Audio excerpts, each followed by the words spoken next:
Open your phone right now. You probably have unread messages from a friend, a teacher, or maybe a neighbor complaining about something stupid. That feels normal to us now, but to our ancient ancestors, this would have been impossible. Not because they didn't have WhatsApp, but because they didn't have any language to begin with. So if language didn't exist yet, what were they actually using instead? And the answer to that question would shock most people in the modern society. But first, before we dig any deeper, we need to understand something most people skip over. The concept of language is surprisingly recent. It is often estimated to be around 100,000 years old. That sounds ancient until you zoom out and remember that our lineage stretches back roughly 2 million years, which means for around 95% of human history, our ancestors survived without saying a single sentence. Think about that for a second. They hunted, raised children, warned each other, formed groups, and stayed alive without a single spoken word. So this raises the real question. If language is so useful, why did it take so long to appear? And the answer to that question will blow your mind. And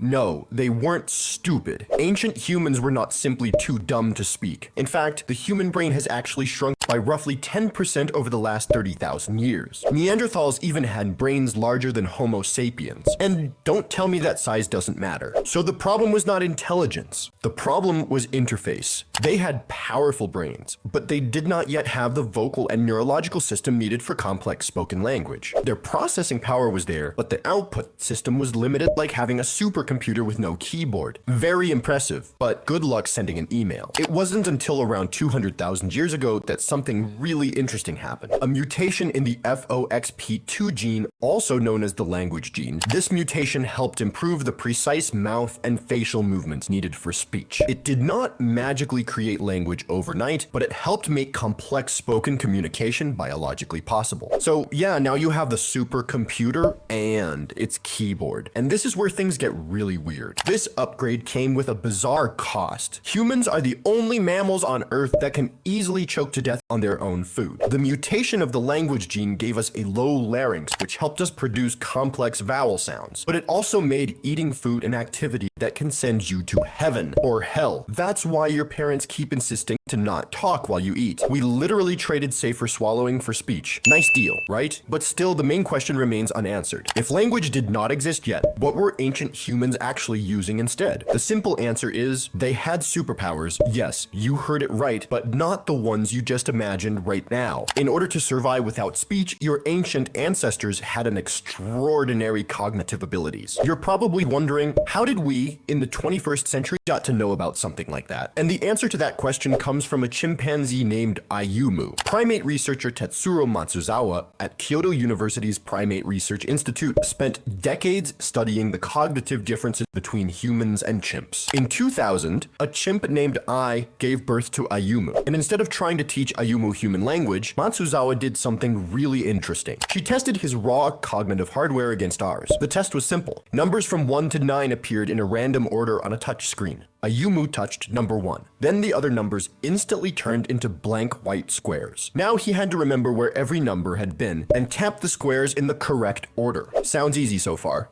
right? Then the researchers made it almost unfair, but the results were completely mind-blowing. They flashed the numbers for just 210 milliseconds before hiding them. That's almost a fraction of a second. Human university students could barely process the numbers before they vanished, let alone memorize the layout. But for Ayumu, it was a different story. He passed the test with an impressive 80% accuracy level. This became one of the strongest examples used to explain the cognitive trade-off hypothesis. The idea that humans may have sacrificed certain raw cognitive abilities as language and symbolic thinking became more important. But this begs the question, how were these raw, extraordinary abilities used for communication? And that gets us deeper into the rabbit hole. Memory was only one part of the old communication system. The rest was physical. Before language, communication had to happen through facial expressions, posture, movement, rhythm, tension, distance, touch, and silent coordination. And this was not some cute backup system. This was survival technology. Anthropological studies of modern indigenous hunting groups show that humans can still coordinate complex movements during silent hunts by tracking subtle body signals. Shoulder movement, posture shifts, tiny changes in direction, and tension in a teammate's body from far away. Imagine trying to organize a group hunt without saying a word. No group chat, no handout, and no Kevin giving a 3-minute plan nobody asked for. just bodies reading bodies. That means before words,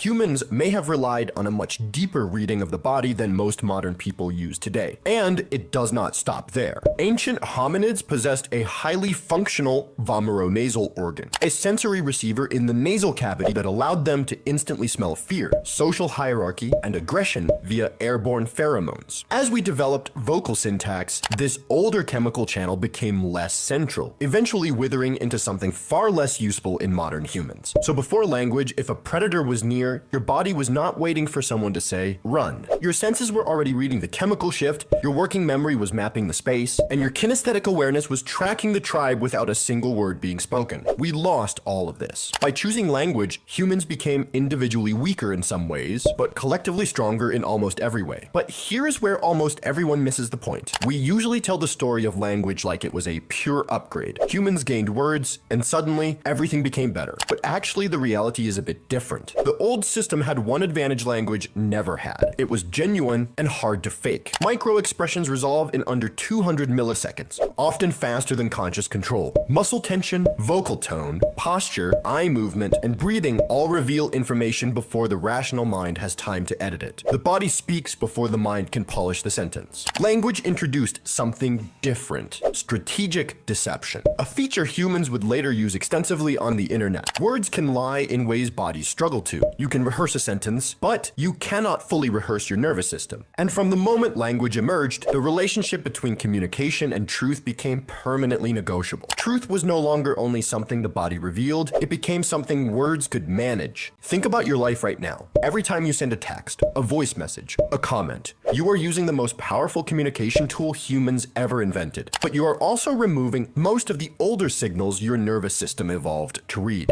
Facial tension, eye contact, breathing, and posture. You have probably noticed this. Someone can text you, "I'm sorry," and somehow you know that's not their true feelings. The words reaches you, but the person's true intent doesn't. We live in a world obsessed with text. Digital screens let us transmit information instantly, but they also sever us from physical presence. A message can give you data. It cannot give your body the full experience of another human being there. And this is exactly why so many people feel isolated in a hyper-connected world. We need spoken language. You cannot run a global society on shared breathing and dilated pupils. Words are incredibly efficient, but somewhere along the way, we confused the transmission of data with actual human connection. Language gave us reach, but it also gave us distance. We became the species with the most words, the most symbols, the most ways to explain ourselves. You have never been more articulate, so why have you never felt so deeply misunderstood?